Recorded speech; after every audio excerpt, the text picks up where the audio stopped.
I'd like to call the Long Hill Township Board of Education meeting to order October 2nd. Please rise for the Pledge of Allegiance.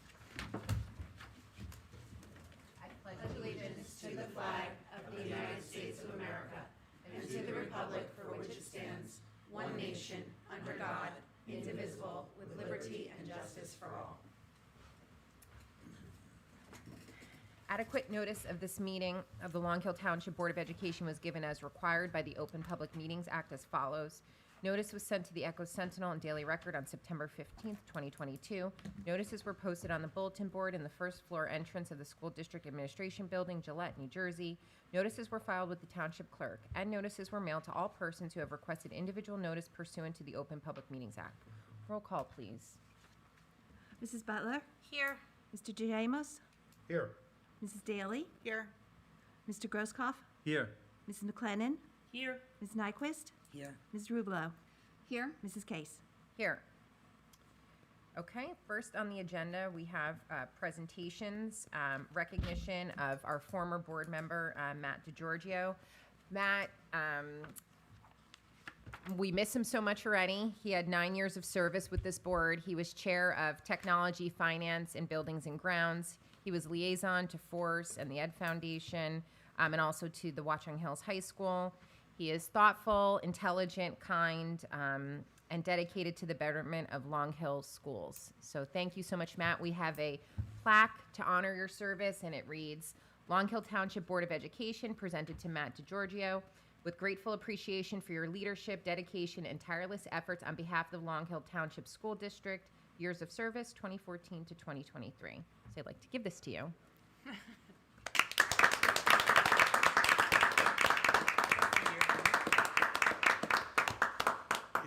Thank you. It's an honor to be invited back. I do miss each and every one of, well, not you, I don't know you.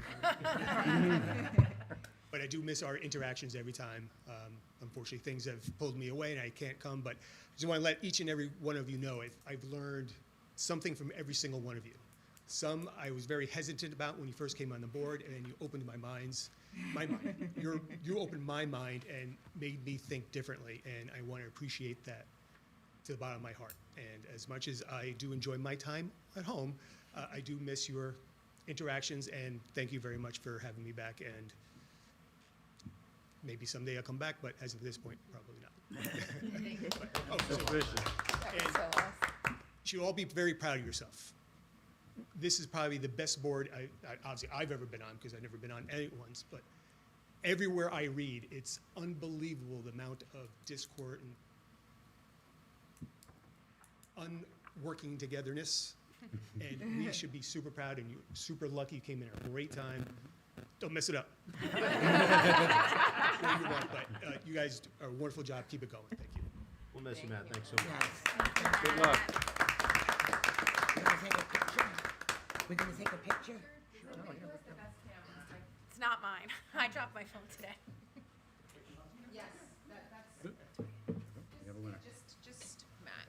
I just realized No. You get in the hand, shake the Take hand. one with me, one without. Go. George, get in the photo. Go ahead. I'm gonna Ken's my Barbie tonight.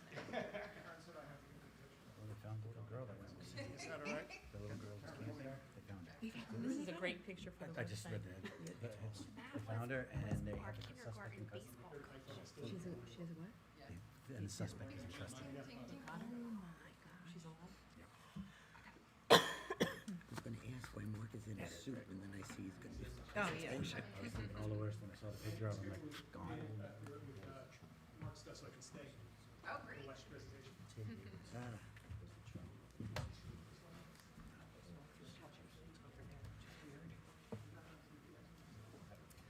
Okay, next on the agenda, we have Buildings and Grounds presentation. Mark Persina, please. He said we don't. Just for the video portion, Mark is the interim supervisor of Buildings and Grounds. Good evening. It's great to be with you again this year. It's hard to believe it's been a year since my last presentation. We missed you. And it's a great time to catch up and to review some of the projects that we accomplished. But first, before I get carried away, because I tend to get excited about different things, and I will forget, I know I will. I want to thank the board for allowing me to pursue these projects and to getting them done in a timely fashion, and to the administration who's been so supportive. Dan is not here tonight, but I refer to him as Let's Make a Deal Dan. And he always gets the best price for the Board of Education, and it really has done some remarkable work. And Robin, you continue in that tradition. To the building level people, the principals have been so helpful and so understanding. To the gatekeepers, the secretaries over there, that always let me know when a contractor shows up when they're not supposed to. To our in-house people at the Board of Education's office, just remarkable staff. Now, remember, I have an awful lot of years of experience, so I worked with a lot of people. Top-notch. And a special call out to my able assistant, Adele Valentine, who is always there to help and to keep me on track. With that, I also want to thank our professionals that we have on board to do some of the design and architectural work. For at Samjin, our architects, LBJ, our interior design specialist that helped us with these different projects to come up with the best educational design. But the most important thing about how we came about some of these projects is that we listened to the end user.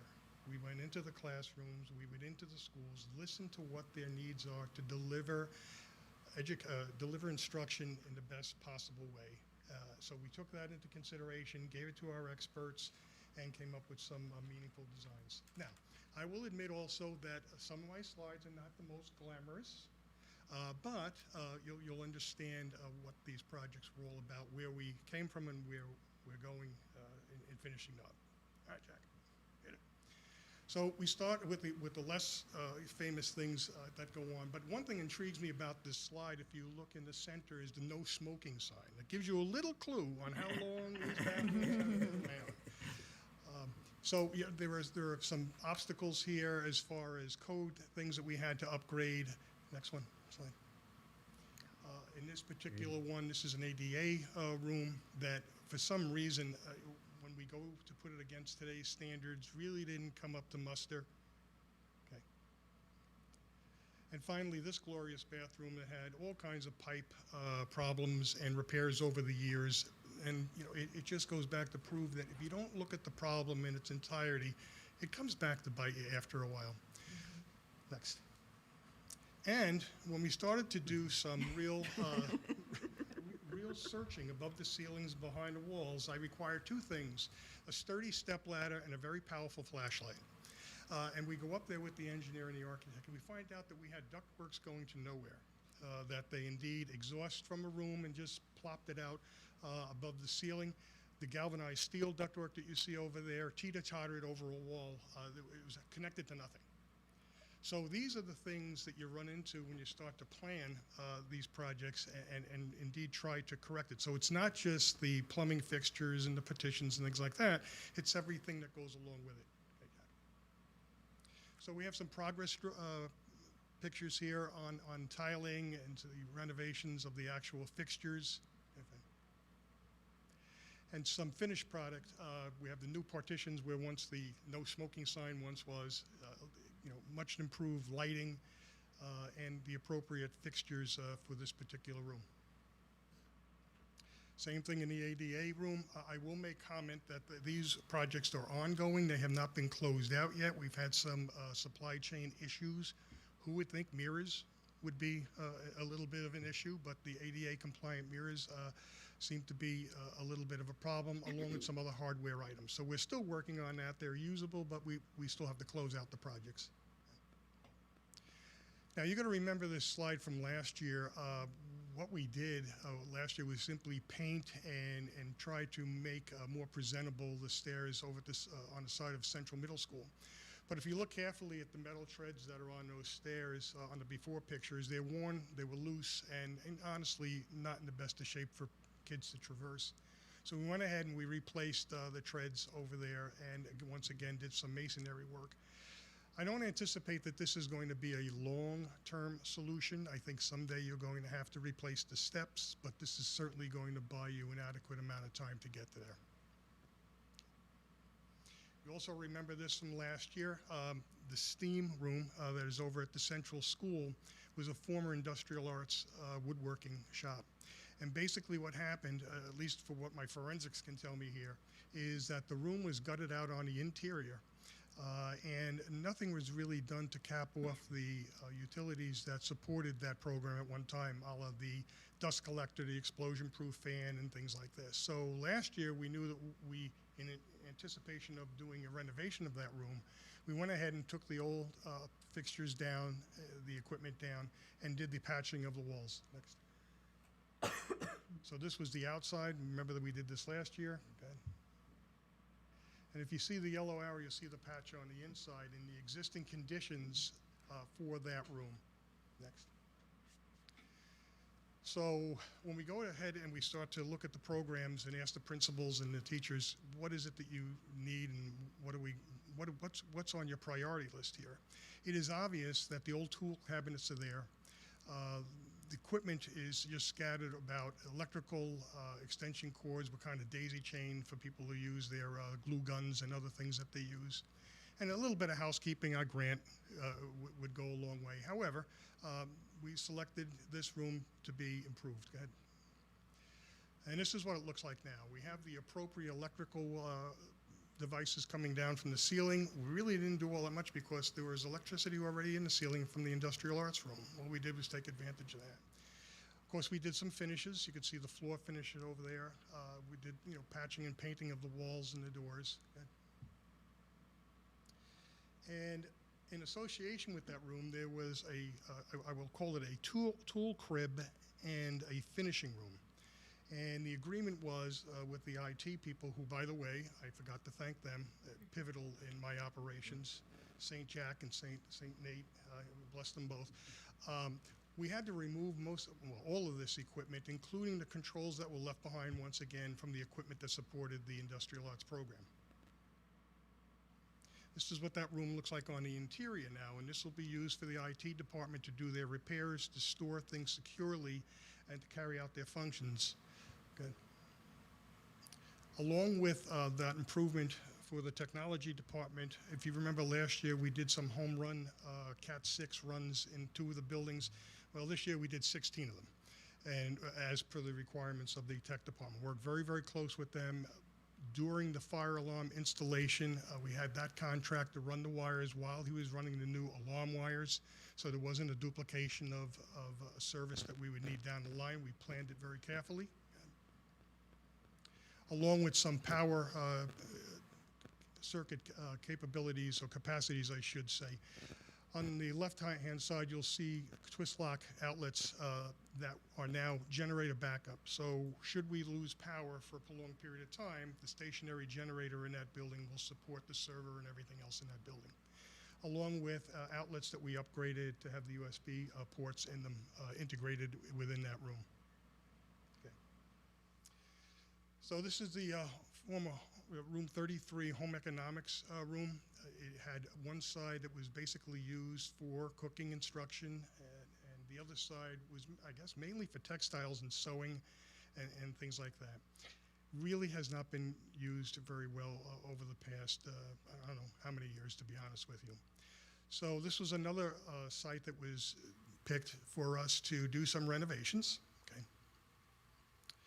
And what we did was remove the old appliances and cabinet work. Thanks to Robin, who was able to negotiate for new appliances. Got some new appliances. We did mainly all finish work in there, new flooring, replaced the ceiling tile, patch and paint the walls, and then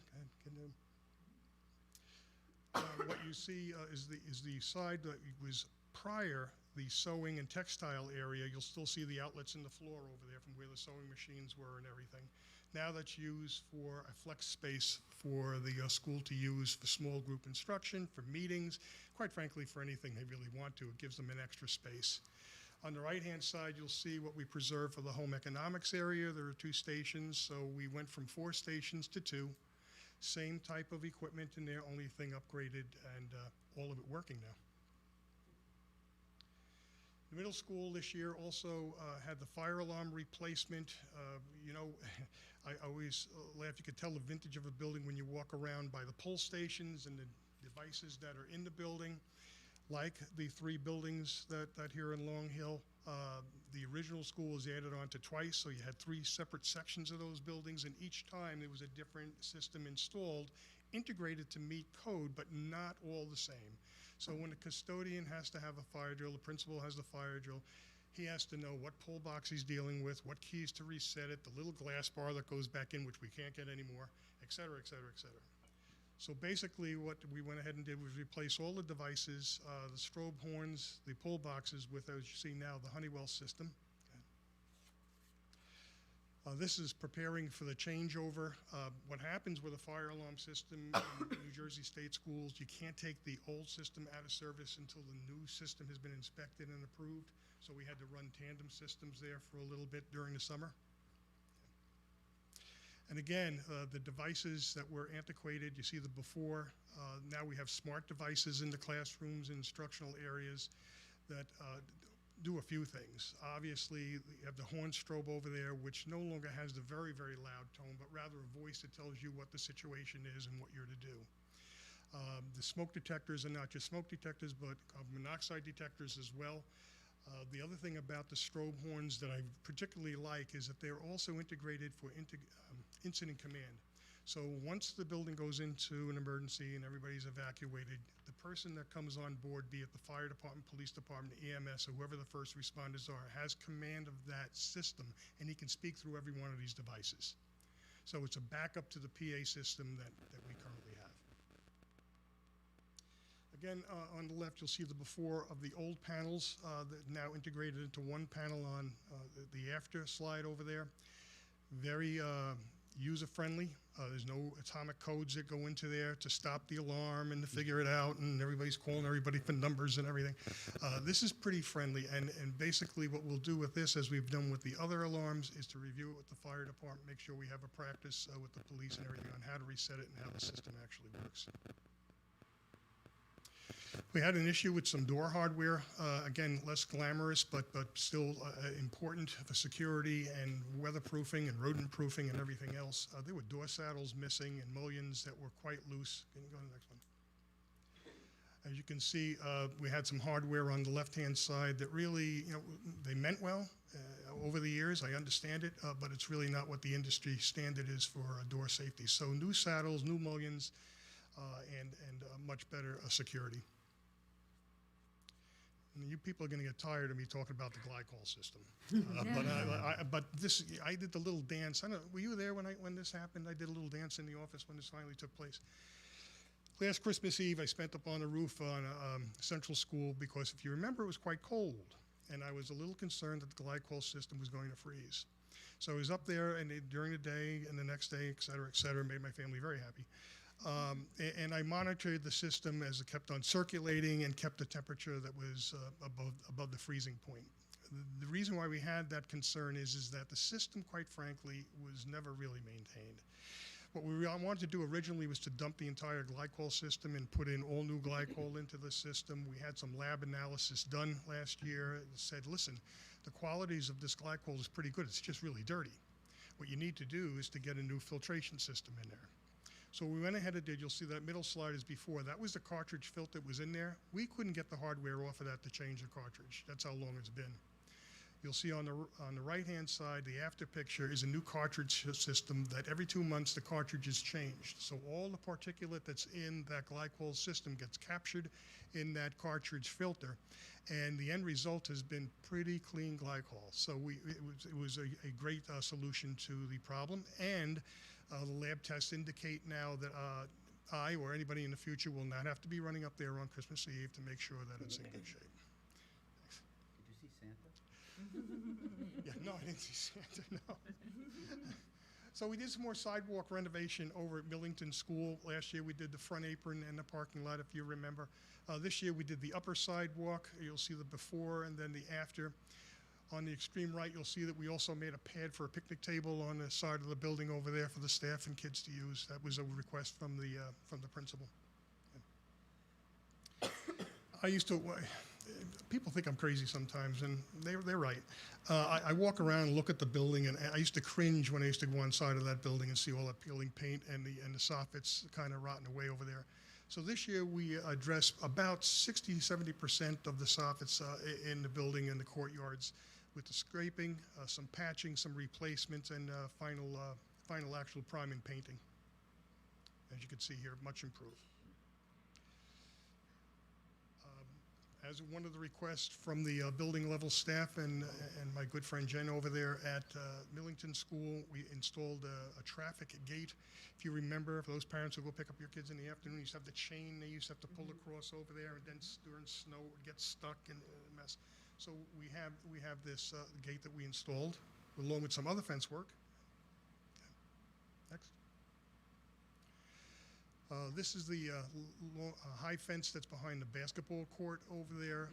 Basically had some structural problems with it and did not extend far enough because the basketballs used to fly over to the right-of-way behind where all the poison ivy and everything is. So we took down the old fence and installed a new one, as you can see on the right. Good. This is a little bit more long shot. One of our best crops here in Long Hill is poison ivy. And so it's an ongoing battle. I wish I can get some goats back there, but we'll skip that and we'll do the cutting. As you well know, I really don't like using pesticides on school grounds. So we hired a company that indeed comes out and pulls it out by the root and takes it all out of there. And that's going to be an ongoing maintenance issue as we go along.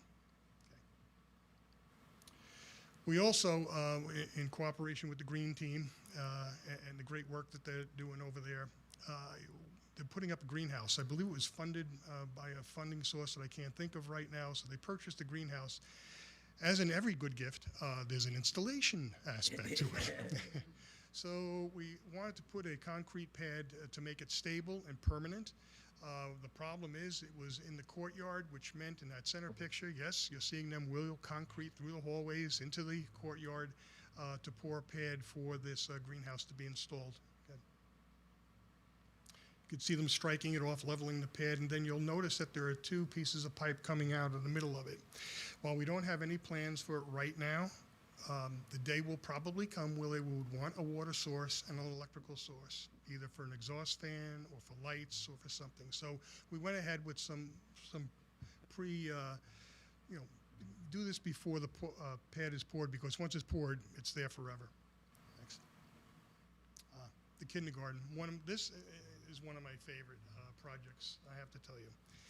You have to keep in mind that the last time I spent any great quality time in the kindergarten room was with Mrs. Eberly and Mrs. Lennon back in 1964.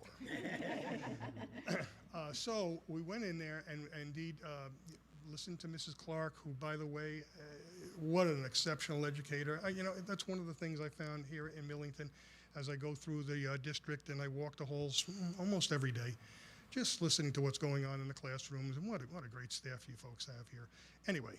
Let's go beyond that. Mrs. Clark, we listened to her. We had our interior designer come in, listen to what her requirements were, what her concerns were. And as you listen to her concerns and you start to poke around a little bit through that room and see exactly what the existing conditions were, you start to see that we have tile missing, we have lavatories that really don't work all that appropriately, a water fountain that hasn't worked. I'm not quite sure. Maybe it was when I was in school, I don't know. But really plumbing fixtures that needed some attention and some replacement.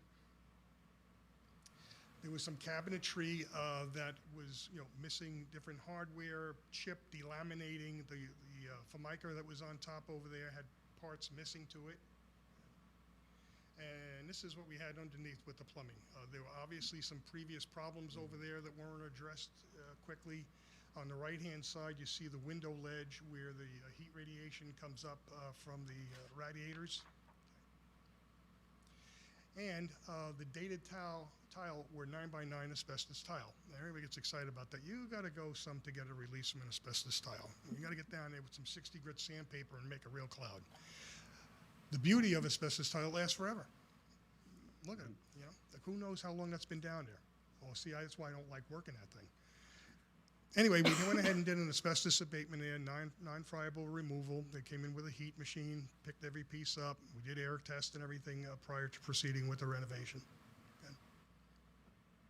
Then we went ahead and retiled. We did patching and painting around the entire room. Okay. piece-for-piece replacement of the plumbing fixtures, so now they have a drinking fountain that actually works, faucets that actually have hot water, and a toilet that functions fairly well. Again, on the left-hand side, you'll see some dated cubbies, and on the right-hand side, we were able to put up these new cubbies over there, all purchased through state contracts and county co-ops. So we got the best possible pricing on those pieces of equipment. And again, we see the former, on the left-hand side, the existing and the new with the Corian tops, and again, new plumbing fixtures and tile. Okay. So you can see there was sink replacement as well, and the Corian backsplash and everything else. Believe it or not, one of the big challenges here, you see that grate in the back over there? It took weeks on end to get that. It was just one of these supply chain issues that took us a while to get. And this is what the room looks like now from a far view. Very inviting. We still have, once again, some punch list items. The majority of the floor finishes are finished at this time, but there are some details that have to be added to it yet. You'll notice that the tables are not all the same. That's because the furniture was late getting there. We do have them currently, and we'll be delivering them to Mrs. Clark shortly. You Get only another did one angle. room? I'm sorry? Did you do just one room? One room at Gillette, yes. Really? Okay. Yeah. Listen, the mission that I've always had, and I tried to do, and I begged the board to continue, 3 instructional spaces a year. Let's try to nibble away at this. If we do more, bully. But three every year I think would be great. Again, new window treatments, nice shades that actually work, some new textiles on the floor, and again, you'll see the cabinetry in the background. Okay. So the monkey bars, which I know were probably around during my time, were replaced with a rock climber on the side that was selected at the building level with the PE teacher and the playground monitors. The nurse was in on it also, and also the building principal. We had some more waterproofing to do, and you'll remember some of these pictures from last year. We did some structural changes on the outside of the Gillette School, continued to have some water seepage. Good. And this is a progress pictures of them sealing the areas and starting to button up that area on the top. There was some infiltration from above this picture. I don't know if you'll see it in the next one. Perhaps you will. Good. Yes. You'll see that scupper up above that was not capturing the water. So now we have a diverter up on top. You can barely see it on the angle going up. There's a little piece hanging up as a diverter so that the water doesn't go directly into that area. Okay. Finally, one of my other champion things I like taking care of are the bottle fillers in school. We got to do 6 of them this year. But what I always like to tell the board, and I've already told committee this, sometimes when you go to replace these existing fixtures, you find out that there's all kinds of special things behind the wall. The waistline's not in the right height, the electricity is wrong, so sometimes the actual plumbing and the electrical work that has to go with these new things are 2 or 3 times as much as the actual fixture itself. It's the reality of it, but the good news is they're installed and people are using them. So that's what we did on our summer vacation. That was amazing, and that was really amazing. I mean, all those projects. Millington School looks, I mean, when you drive by, you just gotta smile. I mean, it really looks great. You can see the new sidewalk even from outside. I thank you, and I thank you for your applause and approval. First off, please understand, can't do it without you. We come with the proposal, you say it's okay to go ahead and do it.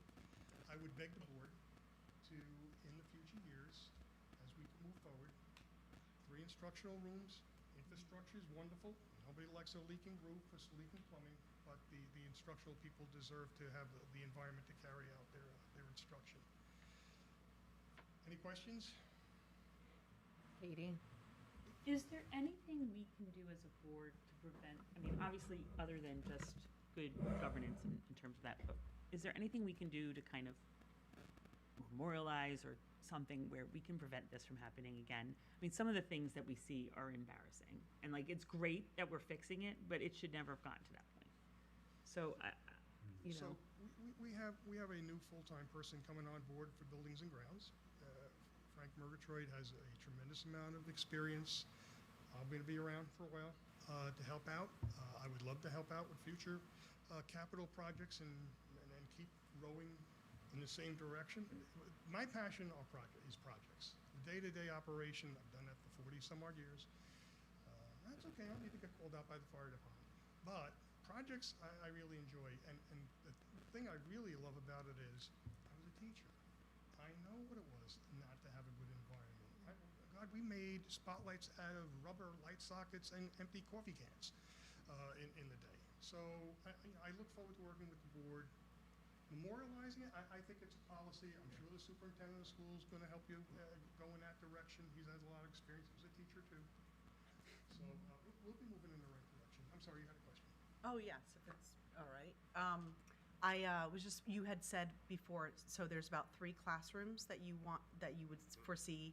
Well, listen, Yeah, what I explain say that. is that we should commit to at least 3 instructional spaces a year. Now, as it turned out this year, 2 were in Central, 1 was at Gillette. Maybe next year, 3 will be at Central, and nothing will get done to the other ones.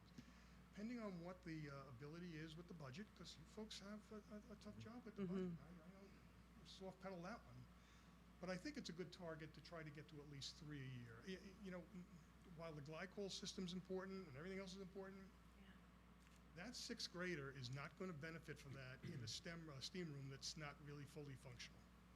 And I worry about the arts also. I have a very soft heart for the arts, and we're currently working on some projects with the special services group. I'm very, very keen on that to hear what Rory has to say and what we can do to help in those areas. Because some of those rooms are general classrooms. It's great, but it's not the real environment that some of these special needs students need. So we're pretty sensitive to that. Nice, thank you. Okay, Melissa? What would you, you're in our schools all the time, you've seen everything. What do you think, besides the instructional spaces, we should really focus on next?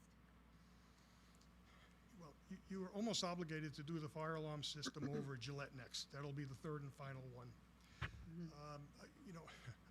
I know that there's some attention, and I know it's not a big priority, but there are certain things that should be looked at the Central School as far as the performing arts. There are some things on that stage that we need to address and move forward with. Instructional areas, we all know that we've toured all the buildings in committee, and we know that there are some floor finishes and some floor subflooring that needs to be looked at Central School. That would be a pretty high priority on the list. Again, you have to look at what, form follows function. This is what they told us in graduate school. Keep that in mind, and never lose that. I never have. So when you go and you listen to what the instructional need is, what the curriculum asks for, what you approved is being taught, what means do you need to deliver that in an efficient and effective way? And that's, I can't identify other than what I just identified off the top of my head, but I will tell you those central rooms are pretty high on the list. You said something about the stage. Is there, obviously, or I'm assuming there's no safety issue. There's no safety issues. I think that there are curtains and lighting that's outdated. And I think that there was some noble attempts, like I did when I ran stagecraft in the high school I worked at, that need to be upgraded and modernized. And but I'm just curious about, I'm sure you would have thought of it or handled it. I would have been at another board meeting saying, board, hold on, we have a problem here. But, no, we'll move in the right direction with that one, I'm confident. We already have figures, we've already been looking at this, at designs and things like that. I mean, this is an ongoing thing. Early in my career in buildings and grounds, I had a board member said, well, you did a great job, and they say, I guess you're pretty much done. I said, well, I don't think you understand. This never ends. This goes on and on. I mean, I picture within 3 years, you'll be looking at some roofs. That's the reality. Alex, did you have something? Well, I wanted to thank Mr. Persina, Mark, for all of the hard work and dedication. I think in him, we've had someone not only with the know-how and the experience, but also truly the passion and the commitment for doing an exceptional job. His ingenuity is unparalleled, and I really do thank you very much for all the hard work that you've done, and we love, at least I speak for myself as the Buildings and Grounds Chair for the last few years, we'd love to continue to work with you and keep you around to help see this I through. would enjoy that immensely, I really would. I'd love working I don't with you want folks. to jump out of turn in the agenda, but I'm encouraged by the fact that Frank, I'm going to get his name. Murgatroyd. Murgatroyd. He did come to the last Buildings and Grounds Committee meeting just to sit in and absorb what's going on, and I'm very encouraged by that. But to answer some of the questions that I think we've heard from the board, out of true concern for making sure this doesn't happen again, it's a consistent investment of just a portion of your capital, it's usually about 10%, right? In ongoing maintenance and investment in your capital. And that prevents the peaks and valleys that often happen. And I think one of the things that we all observed, not to speak badly of anyone, but when you have people in charge that aren't fully familiar with facilities, because you don't have a facilities director, and you're throwing money at problems that pop up constantly, you're not using your resources as efficiently as you should be, and then you have bigger capital problems that you have to contend with. And I agree wholeheartedly with the combination of investing in the instructional space, but also making sure that the facilities are operating correctly and maintained properly, so you don't have the disruptions of, oh, the HVAC isn't working again in Millington, and it's a fire drill for everyone. So this is really about preserving the educational time that our students have, giving them the right environment to learn, and making sure that you're prioritizing your resources to maximize all that time and the resource and the facilities that you have. Excellent job, Mark. Thank you so much. Thank you. really- I will, hang on, just one more. And Adele, by the way, Oh, God who bless Adele. you Oh, wouldn't have Lord. gotten half the So, stone without her. one of the big keys to any success with this is the committee. Every month, we meet, and we go into the buildings, and we see things, and don't get me wrong, sometimes it's embarrassing. Oh, I didn't see that, I'll take care of it. Alex is great at sending pictures over to me, and And forwarding text messages from my other eyes on the ground. the rise on the ground is right. So, Katie and Ann. I look forward to it. This is a tremendous district. The good fortunes of me to land here through Ann really turned out really great. I've enjoyed my time here and look forward to help out any way I can. Thank you so much for your Thank you. Thank you. Thank you.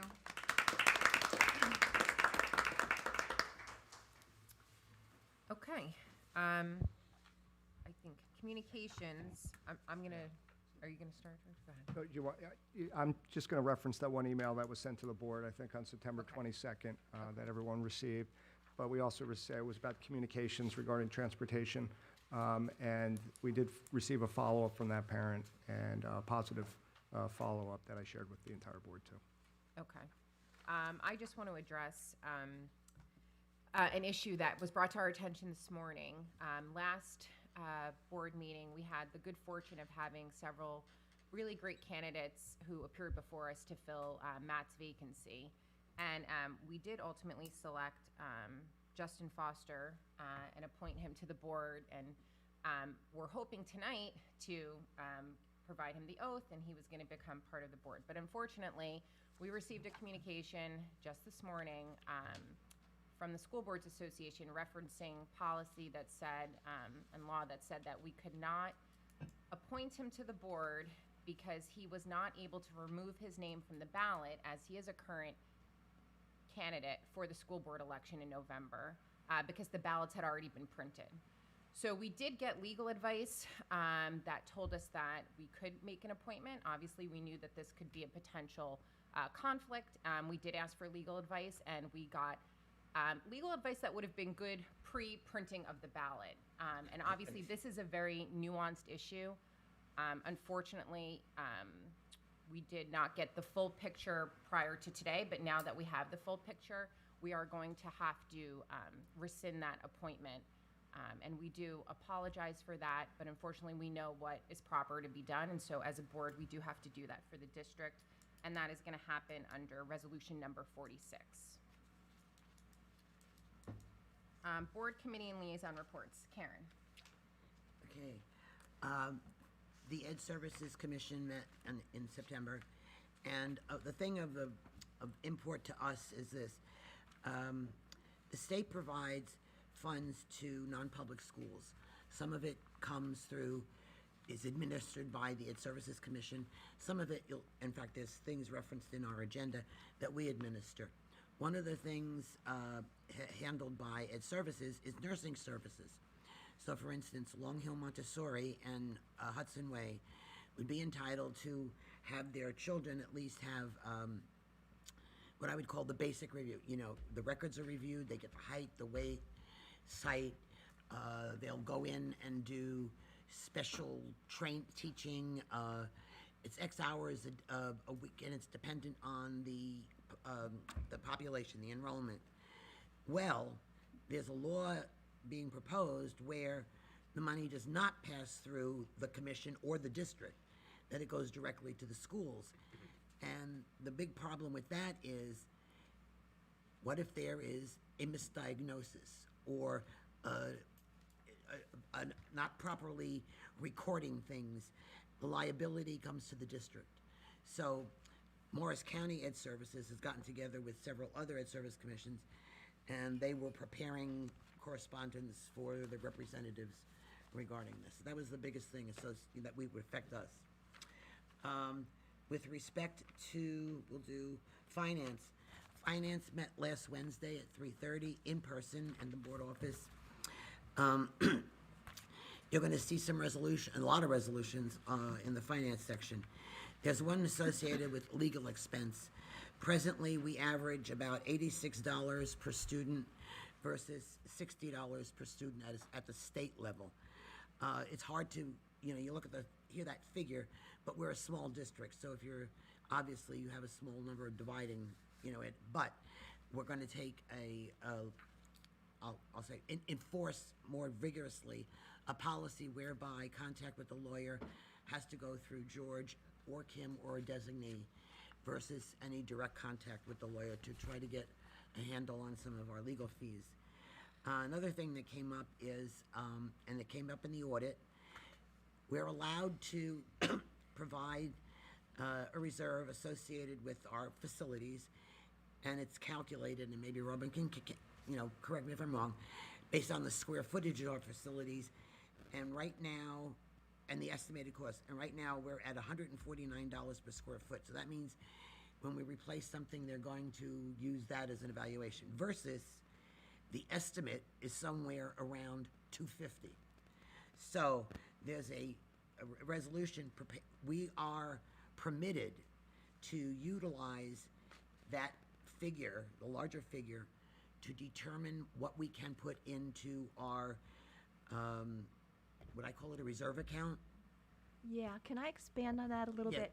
Okay, so this isn't a part of the audit. The audit tells us how much we can put into our reserve accounts. And the maintenance reserve account is a figure that it comes up from a state form. The state says it's $149 per okay. square foot based upon our Understood, square okay. footage, right? That's the amount that we can put into our maintenance reserve. So what I am asking the auditor is not to use that state figure, but to use what the insurance company says is the actual replacement value.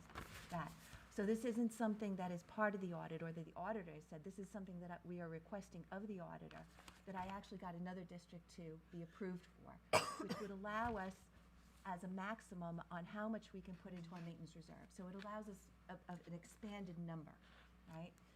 So this is not an audit comment. What we're actually approving on the resolution, the auditor came to us and said that we approved back in June that we can put up to $1 million in maintenance reserve and $1 million in cap reserve. And he said, you know what, I think you're going to have a little bit more than that. Please increase the number. So we're increasing the number that we can put into our cap reserve, so that once the auditor comes up with what we actually do have, that we then have the approval to put that into our cap reserve.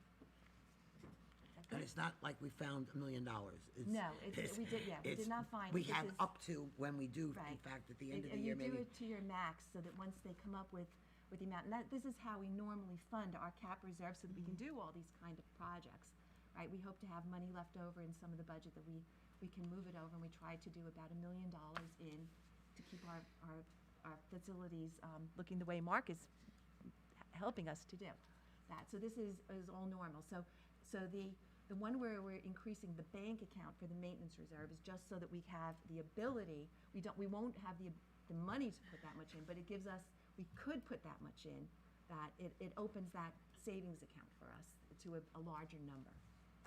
Can I ask a question? This cap funds, and we were able to put in additional monies. Since the budget was set, not knowing that number, where does that new money come from? The money is, they're auditing last year's figures, they're coming up with how much do we have remaining, right? And the auditor's gonna give us that final figure. Dan and I had estimated amount of up to like $1 million. He says we're gonna have a little bit more than that.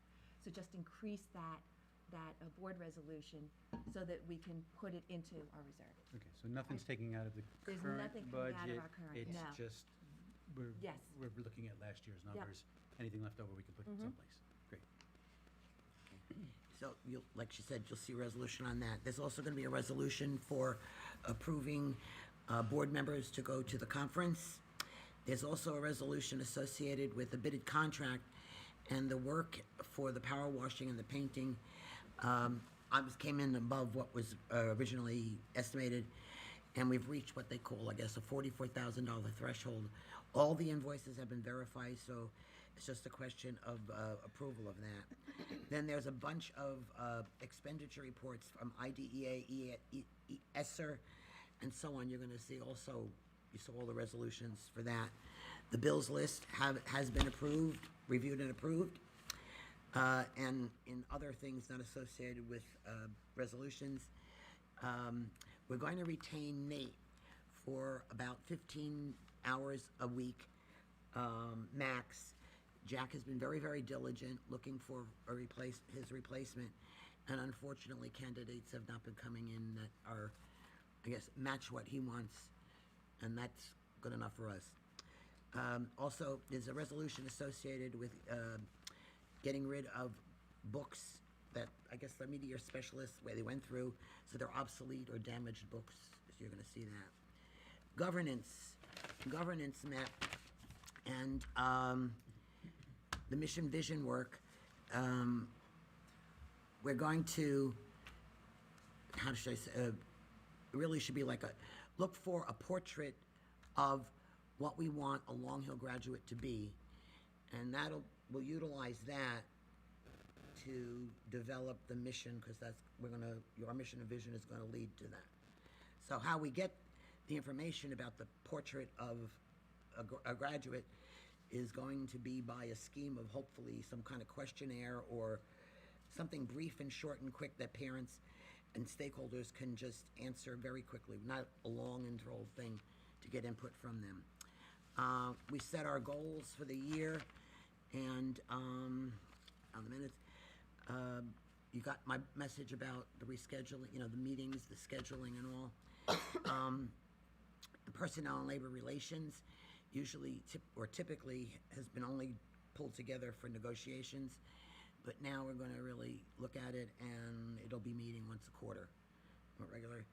And our vice president, Ann, has been designated as the mentor.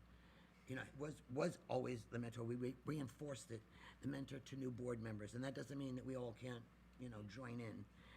And that's about it. Any other questions for Karen? I have a question. How, for the personnel, and that's gonna meet quarterly, do we know who's appointed to that committee? Yes, everybody was appointed in January. Okay, so we already have those people in Yeah. place, we just haven't been. Yes. Because typically, like I said, we usually waited, a negotiation, but we're gonna do it different now. Yeah. Okay. Okay, Danielle? Yes, so for the PTO, October 18th and 20th, the speech doctor in-class public speaking workshops for the 7th grades will be held during their language arts period. A PTO-sponsored fall social for families with students attending Gillette School is also being planned for October 17th in the early evening with a rain date of October 24th. Details and information regarding signups should be coming out soon.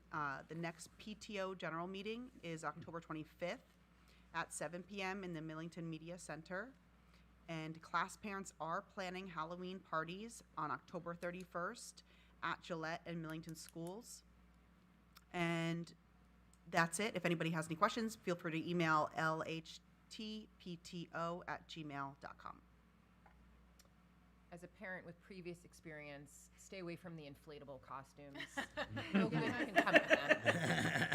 Tears, batteries, all kinds of things. Okay. Any questions for Gina? I second that. Okay. Oh, good. Well, yes. Yes.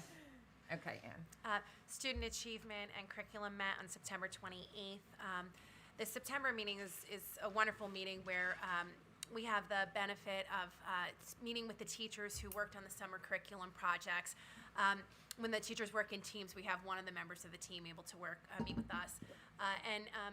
As we were saying with the buildings and grounds presentation, I think their enthusiasm and their passion and their expertise shines through. It's an absolute pleasure to hear them speak about the changes they made. And actually, we get a little bit of a sense of how they've already started to implement them in the classroom as well over the last few weeks. So Ms. Hartman spoke to us about the K-1 enrichment program. And it's basically pairing instruction and learning where students explore topics through books, through videos, through songs. And then there's an extension project where they're making something building off of the topic, and it changes with the different topics. But one of the benefits of the extension program is an opportunity for students to work on fine motor and gross motor skills, plus creative building and problem solving. And she gave several wonderful examples that they were doing over the first few weeks of school.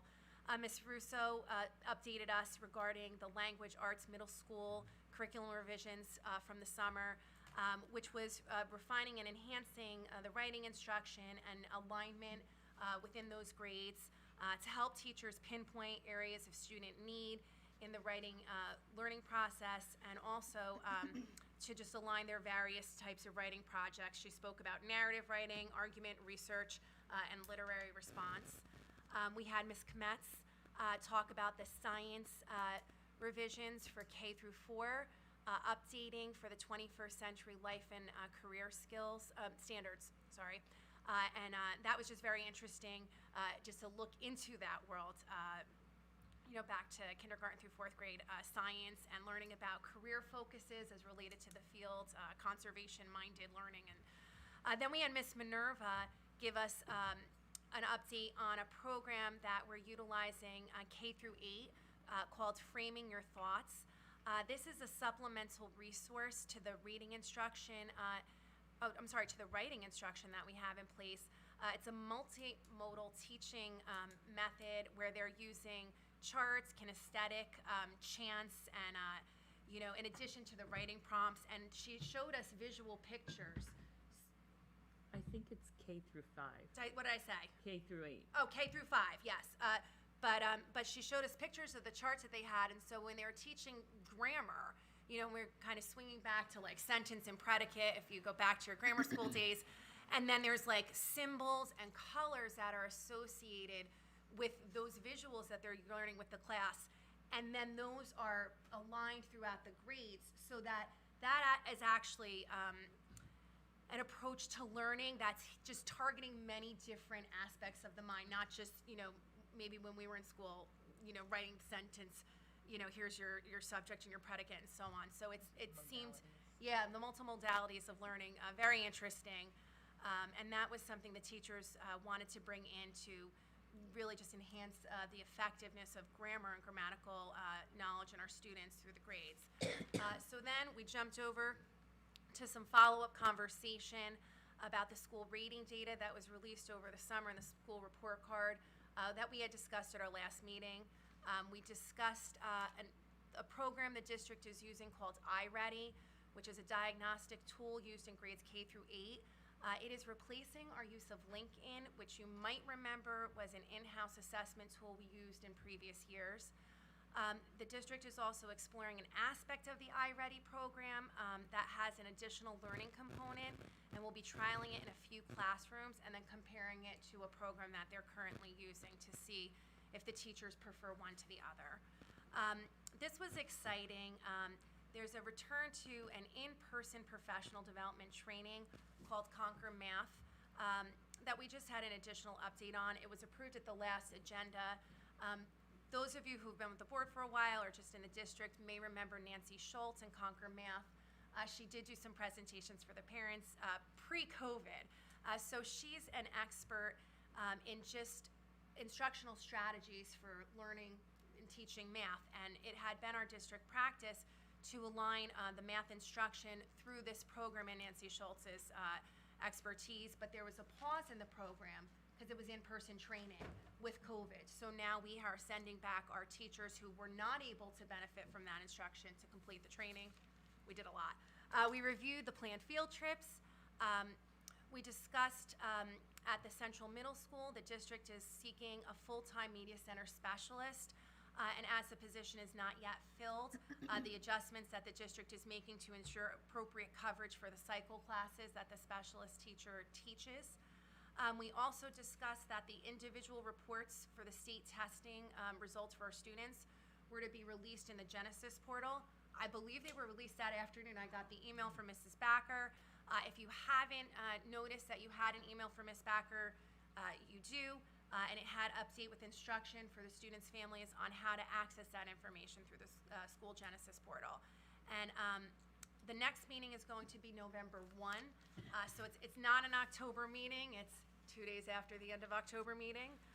And we will be looking at some testing data in preparation for the November board meeting. Any questions? Just one thing that was really great about that meeting was the fact that the teachers who, I believe 2 of the teachers that spoke, the work that they did was inspired from, what are they called? From conferences. Not PLCs, and- conferences, yeah. things that we paid as a district for teachers' professional development that they then took and brought into curriculum. And so it's really great to see that we make that investment and our professionals use it to, enhance our education for our kids. So that was really great. Okay, I hope parents are listening about the Genesis and the portal and looking at the standardized test results. It's the same thing you would normally get in the mail. I know some people had said to me, "Oh, I actually want to see everything." Well, it is everything. It's the letter you would get. It's just electronic. Okay, Alex. I believe Mark covered most of what we discussed at the Buildings and Grounds Committee meeting, and I'm going to keep it very brief. A special shout out to Frank Murgatroyd. Murgatroyd? Murgatroyd. Like heavens to Heavens to Murgatroyd. Murgatroyd. What's going on? I'm grateful that he, before even starting his position, attended that meeting so that there is a good handoff and continuation of the work that we're doing. Some of the things that Mark didn't cover already in his Buildings and Grounds presentation were the maintenance and operations update, which included in Millington a sanitary sewer blockage that was cleared from September 12th. We got to be careful what we try to put down the toilet bowls and other things, so hopefully some messaging was done to the school community about that. Some repairs that were made to a compressor valve at Millington, a repair of a roof pitch pocket that was leaking in Millington, hazardous tree removal that was done at Gillette, window repairs at Gillette, and the district-wide working with the tech team to install smart boards and flat screens and other tech devices along with the technology department. There was some WASP control that was done at Gillington and at Gillette and Millington. I'm trying to rush through this. As he mentioned, new playground equipment made its way to Gillette, but there's also some maintenance tasks that will be done in the near future related to weed prevention at the ball fields and inspection of playground equipment. We also will be taking a look at the 5-year capital improvement plan and the long-range facility plan in the near future in order to keep those up to date and fresh. That's all, thank you. Any questions for Alex? Okay, Tom? Nothing to report at this time, but a public service announcement. On Wednesday at 2:20 in the afternoon, all of our cell phones are going to have an alarm. The federal government, in its infinite wisdom, thought that would be a really great idea. I have not seen a lot of literature on this. I don't know what's going to happen in the schools. I don't know if there's going to be radio announcement or television announcement, but I happened to read an article. So expect your phone to go off at 2:20 on Wednesday. And just to add on to that, there are some people who are victims of domestic violence who have a secret phone. So you should be very well aware that your phone should be turned off if at the time that alarm is going on. I know that everyone's trying to get the word out about that too. And if you're a kid with a secret phone, you're gonna get in trouble. Melissa. All right, I'm just going to quickly report on policy. A lot of what you see is self-explanatory as the red line agreements, as the redlined revisions go out there. You see that we are removing 2 policies completely, and part of the goal of the policy committee is to get rid of unnecessary policies. So there are 2 policies that we found that were pretty unnecessary, and we decided as a committee that they no longer needed to be memorialized into policy. Some of the biggest changes are regarding policy 4151, that is regarding sick leave. On July 3rd of 2023, Governor Phil Murphy signed a law that expands the definition of sick leave as well as circumstances in which the Board of Education can require a physician certificate and or advance notice from school district employees who intend to use sick leave. So revisions to that particular policy reflect the updated law. And also the harassment, intimidation, and bullying, that update to that policy. I feel like we're always seeing this policy on our agenda because it's always getting updated by the state. So on July 19th of 2023, the New Jersey State Board of Education released new and revised forms for school districts to use when both personnel and or family or caregivers report HIB incidents.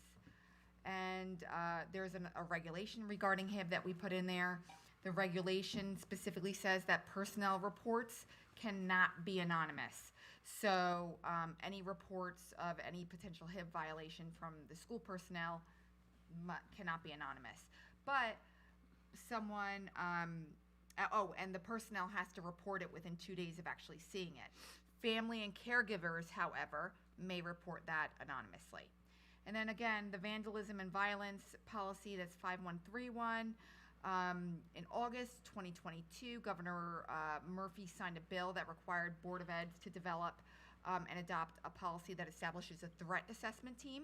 So revisions to this policy reflect the Department of Ed guidelines.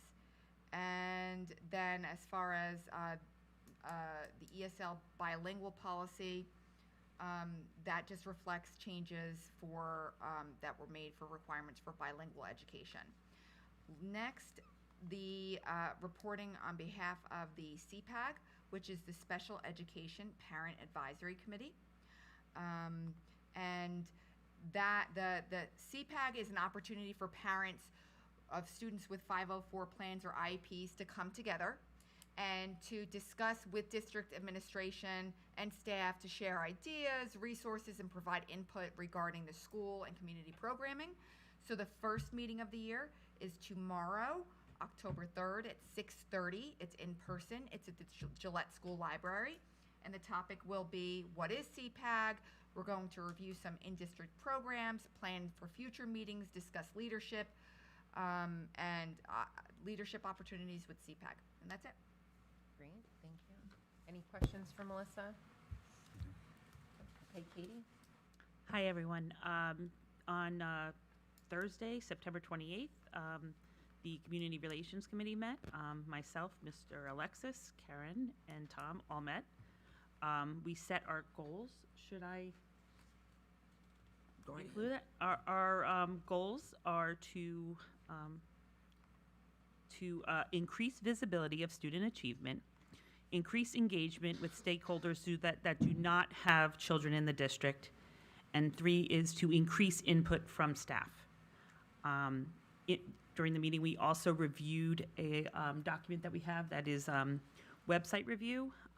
We have now gone through all the different sections of the website and have assigned them to different committees. I will be sending that in the next day or 2 to everyone.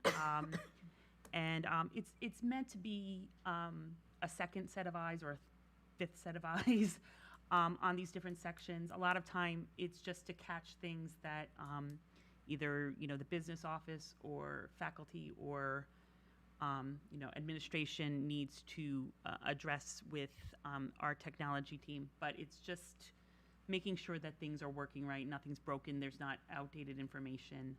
And, if there's any questions, you can feel free to reach out to me.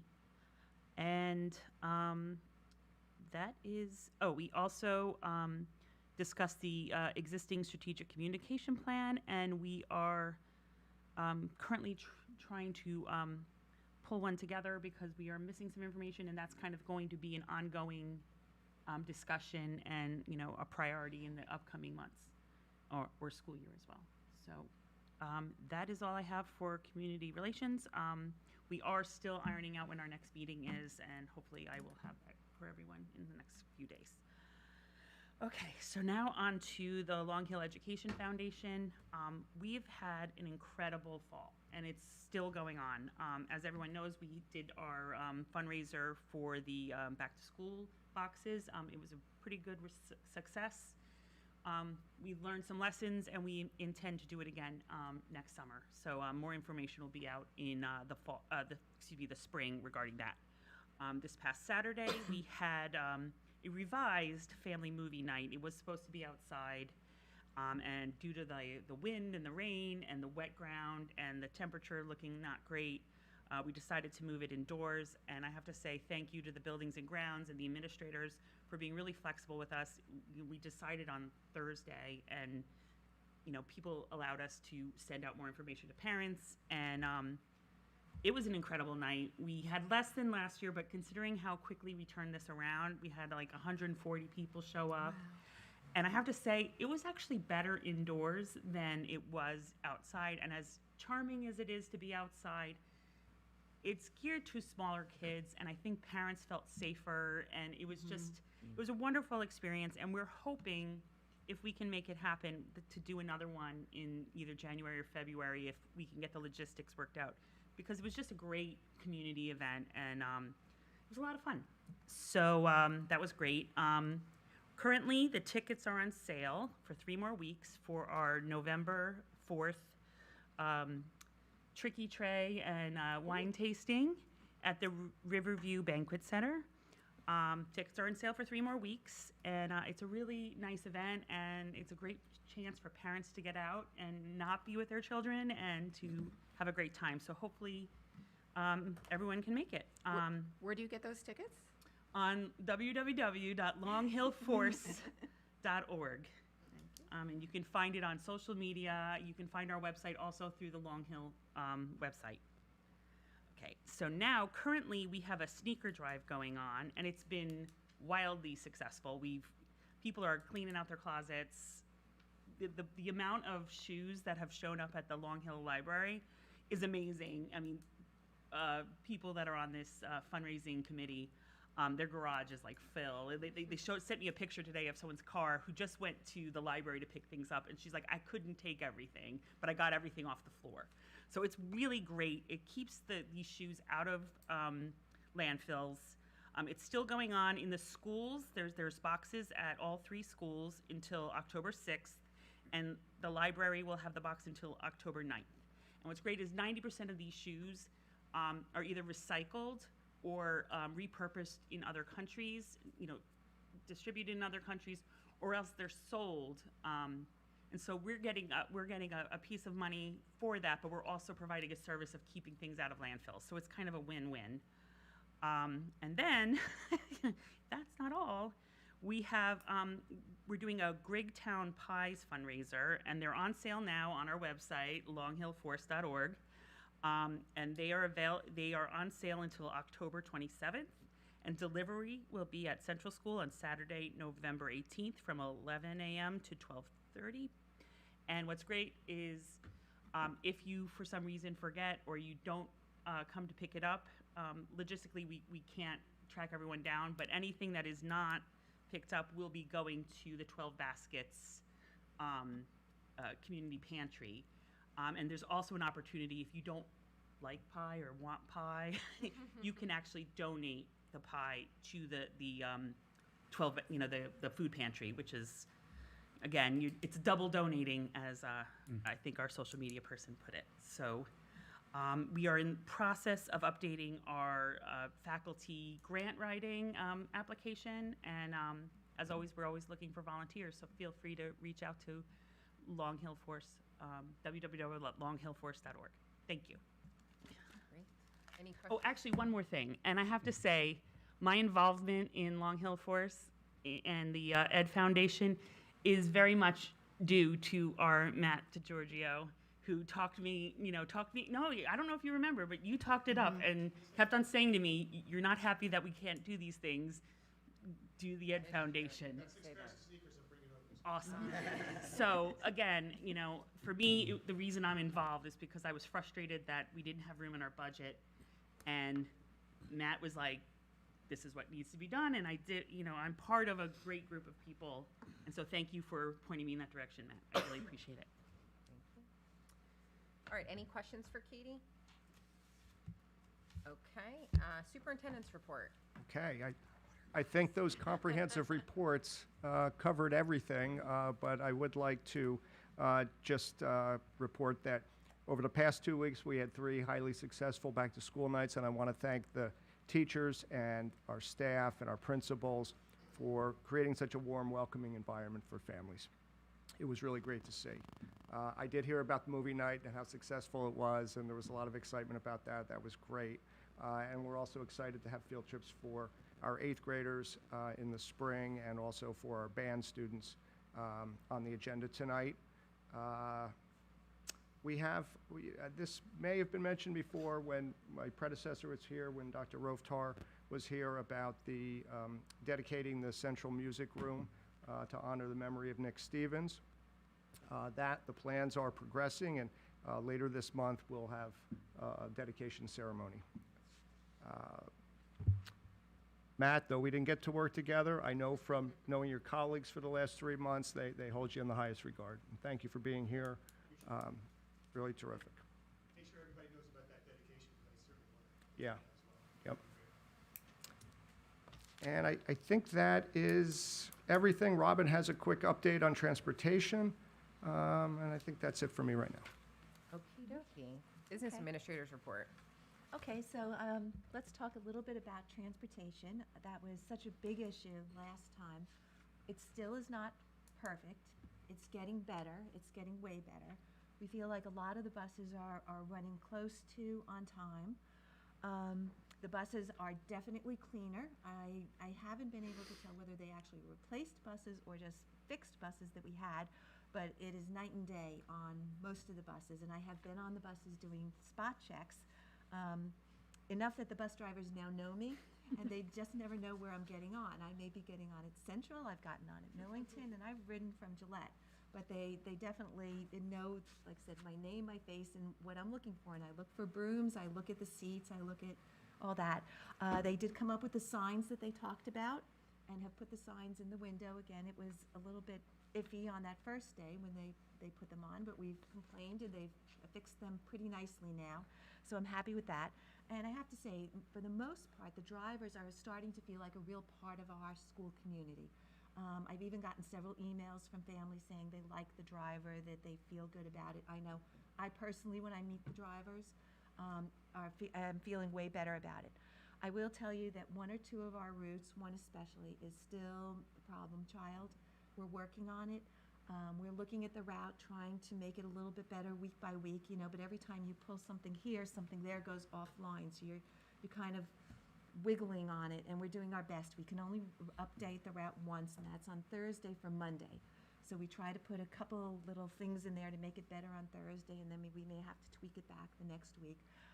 But we are working on it.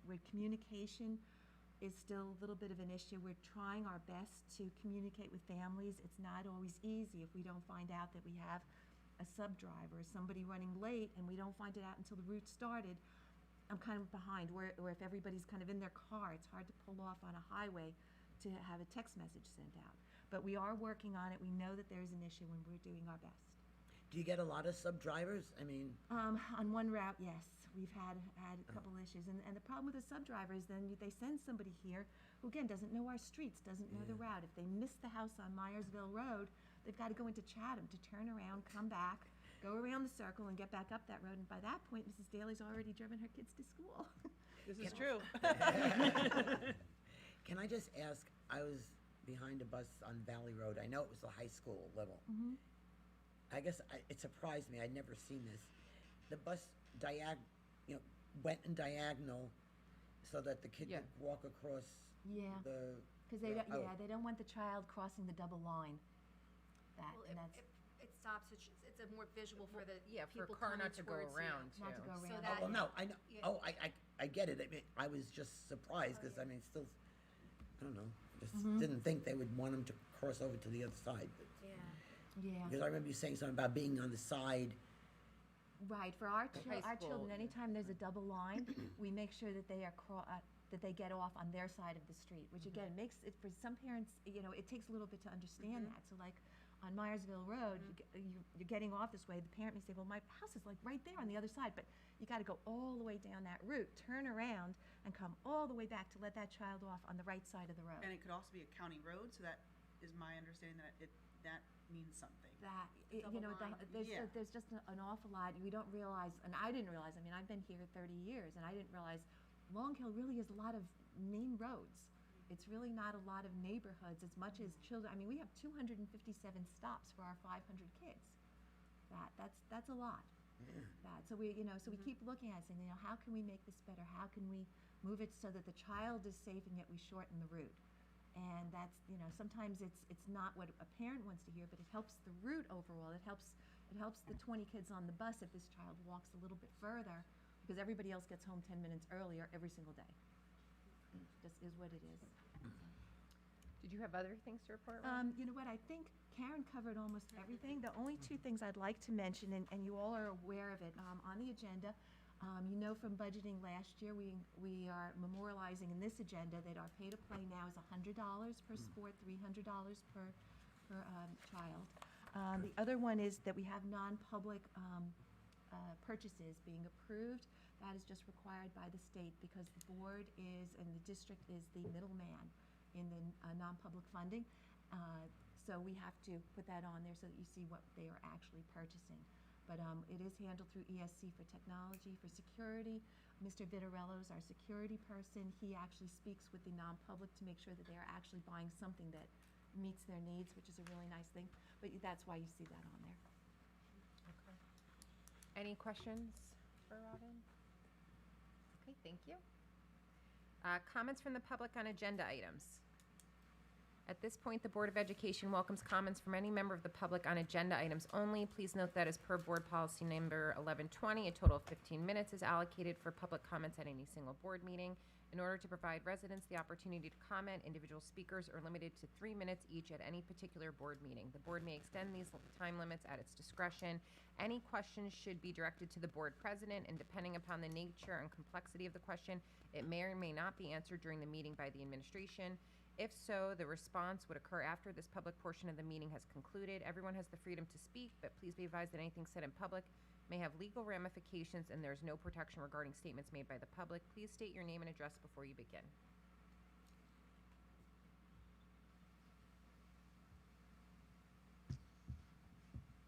Board President, board members, administrative staff, my name is Justin Foster, and I live on Rolling Hill Drive in Millington. I stand before you today with a heart full of gratitude and humility.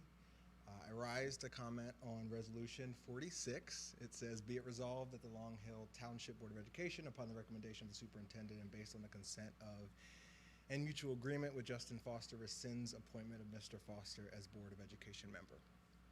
And as said by the board president, essentially due to my commitment to the upcoming election and presence on the ballot, it's been mutually agreed upon that I not be sworn in this evening.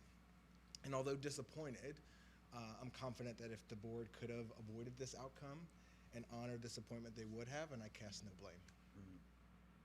I want to take this opportunity to extend my deepest appreciation to each of you sitting in front of me for the trust and support you've already shown me, and it's been an honor to even be considered for this vacancy. And I'm grateful for the opportunity to have worked alongside this board, the remarkable educators and talented administrative staff who serve our community. Mr. Alexis had the unfortunate task of calling me this morning with the bad news and delivered it with a level of care and grace that makes me proud to have you lead the district that my children attend school. I picked my son up from Gillette today, and I saw the quote up in the wall in the foyer. A civilization flourishes when people plant trees under whose shade they will never sit. Those words embody the privilege and spirit of selfless service, forward thinking, and shared vision that I believe is essential for the progress of our community and made me so excited to serve on this board. I want anyone and everyone watching to know that my commitment to serving Long Hill Township remains steadfast. I entered this race with the genuine desire to support our community and be a voice for parents and students. I did so not with the intention of unseating someone else, although that may have been inevitable, but because I firmly believe that together we can shape a future where every child receives an outstanding education, where parents are heard, and where our community thrives. I jumped at applying for this open seat to do the work together. As I seek to continue this journey as a candidate for the Board of Education, I'm heartened by the fact that I had the full support of this esteemed Board of Education for the appointment, and I'm excited about the opportunity to earn support of parents and voters as I move forward. I want to thank you again for the privilege to potentially serve, and I look forward to the path ahead, no matter where it takes us, and to the positive impact we'll make together for the Long Hill Township in any and all capacities. And finally, I wish the remaining candidates luck and congratulations to the eventual board member who ultimately gets appointed. Thank you. Thank you. Thank you.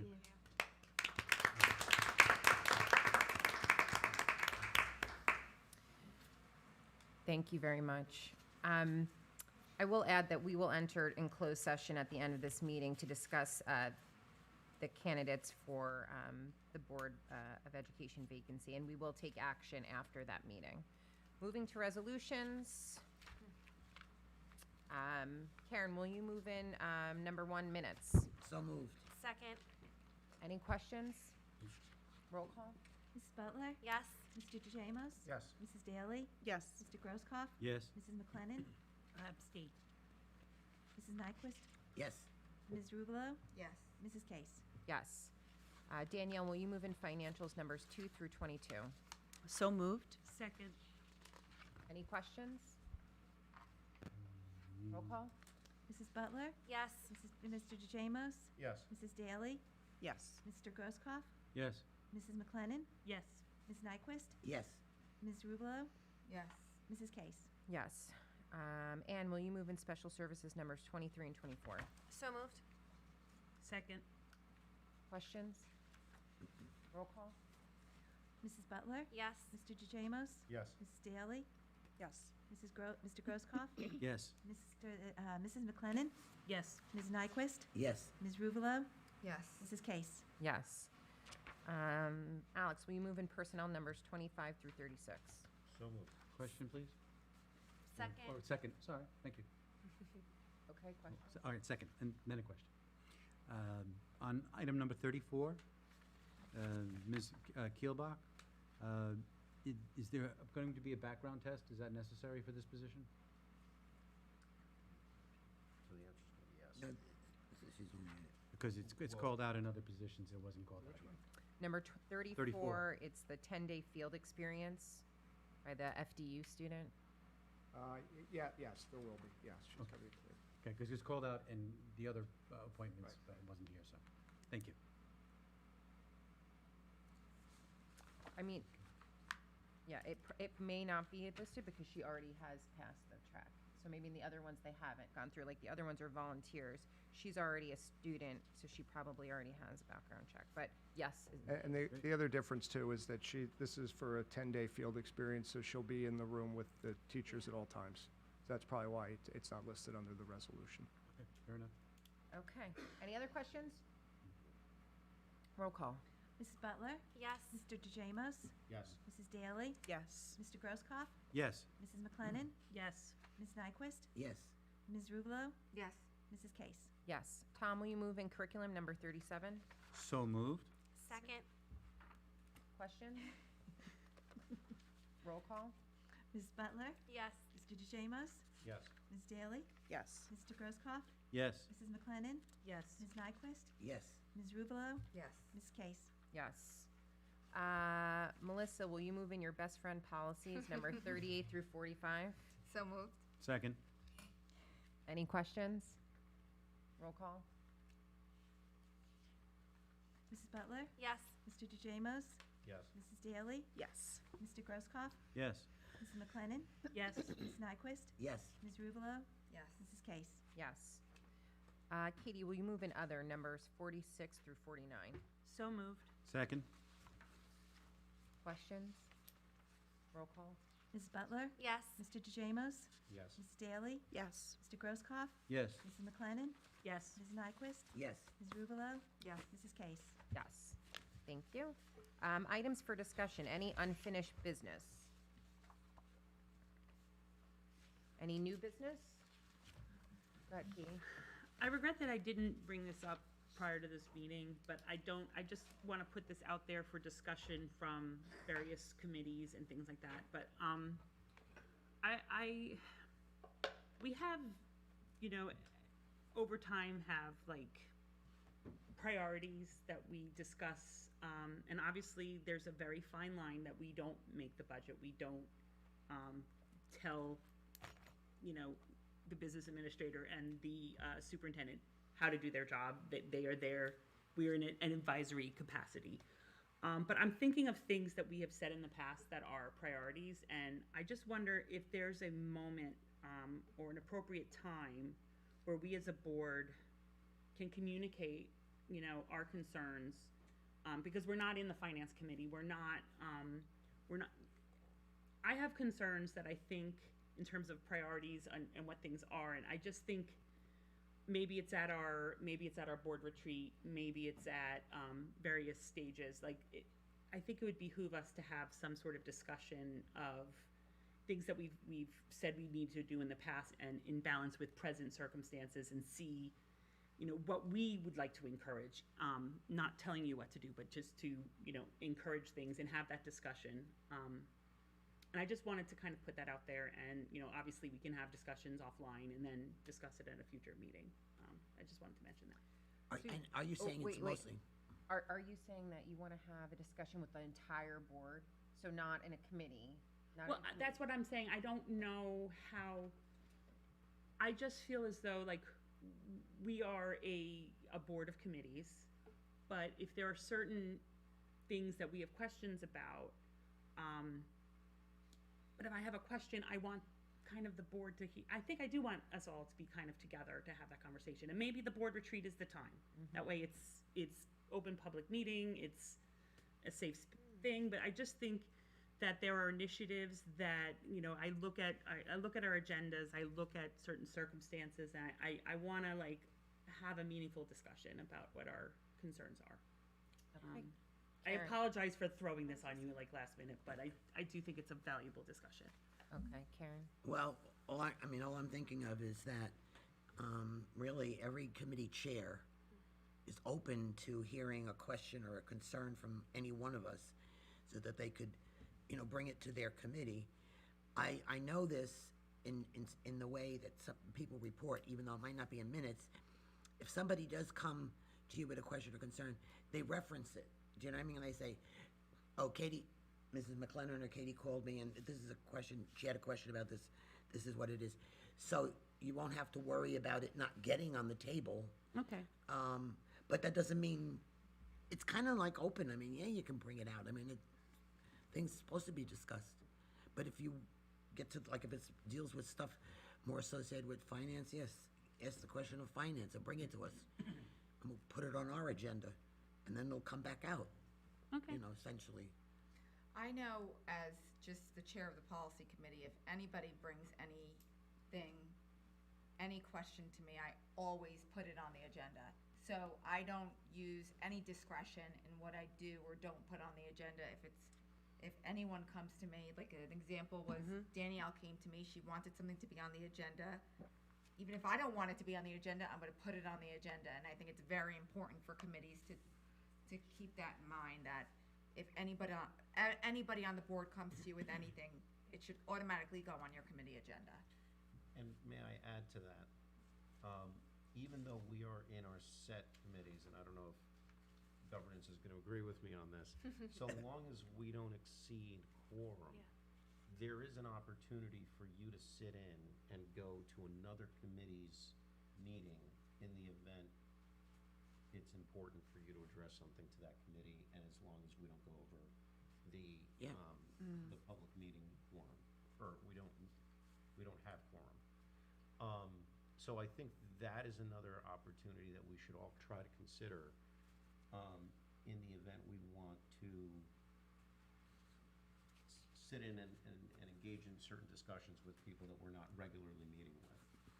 And if you wanted to do that, and will you just check in with the chair and say, I'd like to sit in, is there gonna be, how many people are gonna be there? Because, I mean, you mentioned finance, and finance, we normally do have 4 people at finance, so, but I could always rotate out if you wanted to sit in on one of those meetings. Yeah, I mean, I'm just thinking back to an example, I think it was last year when Tom was interested in something, facilities or real, or buildings and grounds related, and he came to one of the tours because we had an opportunity or space available. And this is not to discount what you're saying, because I think it's very important for us to have deliberation about topics. And I feel like a lot of that happened by the fact that we went through a superintendent search. So there was a lot of soul searching as a board that we were doing in our decisions of who to hire. But I do think that we need as many of those opportunities as possible, so. Yeah. Connected to what you said, but it just sparked my memory, and I apologize. In the student achievement meeting this month, we had added to the agenda the question of a community member that had asked us at the last board meeting regarding the appointment of the Sage Thrive counselor at the middle school.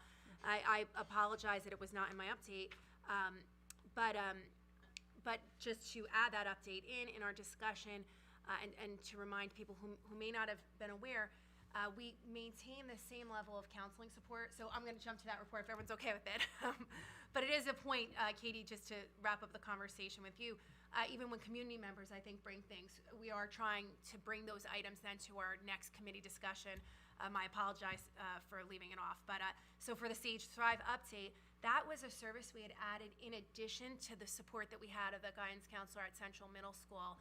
That provides a specific type of therapeutic support to students who are struggling, that we brought in as we returned to school from COVID, I believe. It was that first year that we went back in person. And we are also adding onto the Student Achievement and Curriculum Committee year-long calendar a day where we are, 1 month, we are going to be devoted to looking over the different supports that we have for the social and really the emotional needs of the kids in the school as well. Sorry to hijack the conversation, but No, you just, I was no, like, oh my goodness. That's an important thing to talk about, but I appreciate everyone indulging me in these questions. Sometimes we do a lot of things behind the scene, and I think it's important to kind of talk about how we do things, and also I did legitimately have a question about this, so thank you, I appreciate it. Okay, any comments from the public? At this point, the Board of Education welcomes comments from any member of the public on any topic. Please note that as per board policy number 1120, I should have a sign, just a total of 15 minutes is allocated for public comments at any single board meeting. In order to provide residents the opportunity to comment, individual speakers are limited to 3 minutes each at any particular board meeting. The board may extend these time limits at its discretion. Any questions should be directed to the board president, and depending upon the nature and complexity of the question, it may or may not be answered during the meeting by the administration.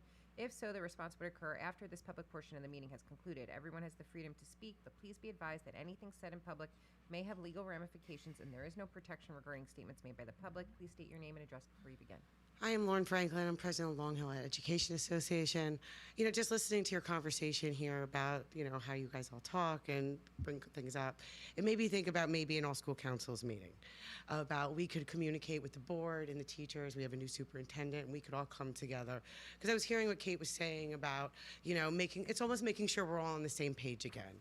You know, we have initiatives with one superintendent, and things kind of somehow change along the way.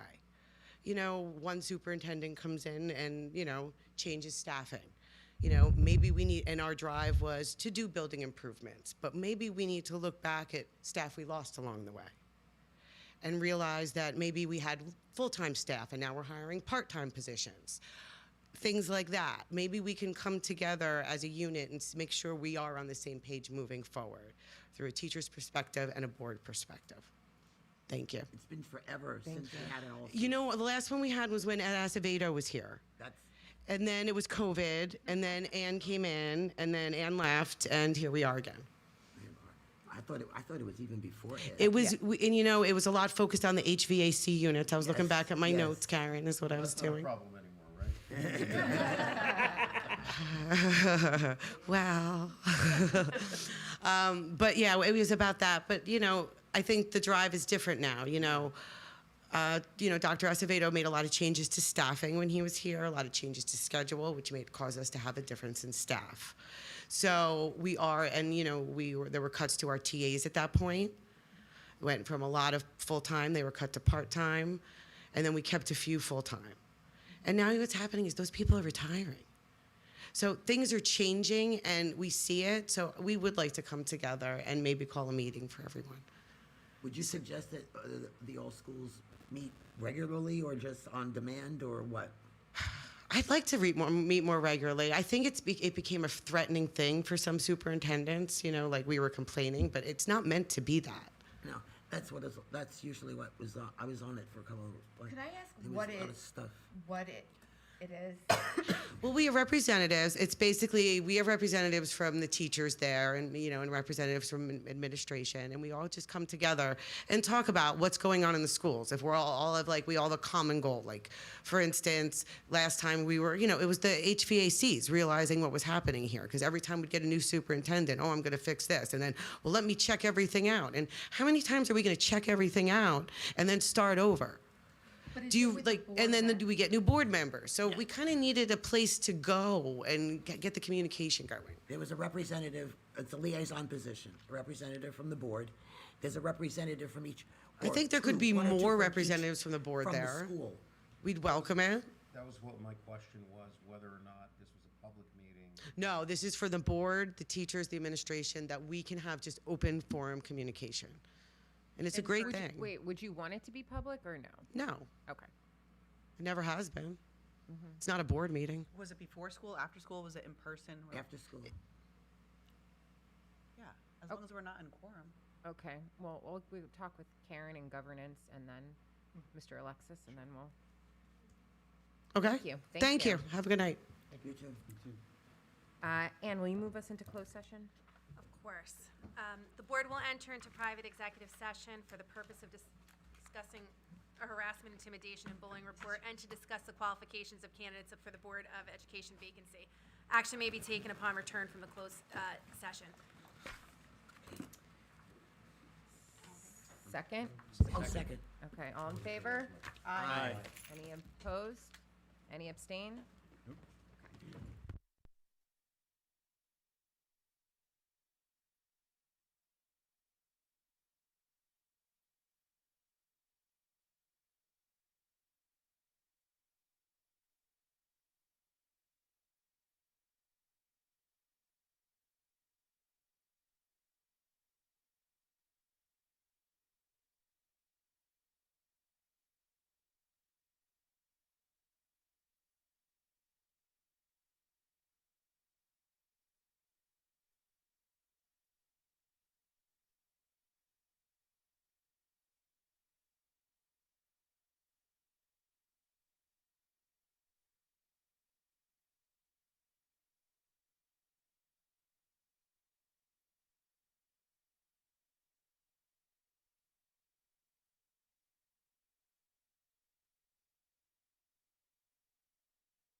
Okay, Yeah.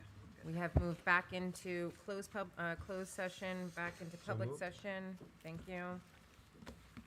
Okay, I make a motion to approve Crystal Marr as the candidate for the vacancy for the Board of Education. Second. all in favor? Aye. Any opposed? Abstentions? Okay. Thank you. Thank you, everybody, for your to adjourn. commitment. Oh, yeah. We gotta move to adjourn. I Yes. make a motion to adjourn. So, All in favor? aye. Opposed? Abstentions? Thank you, everybody. Thank you.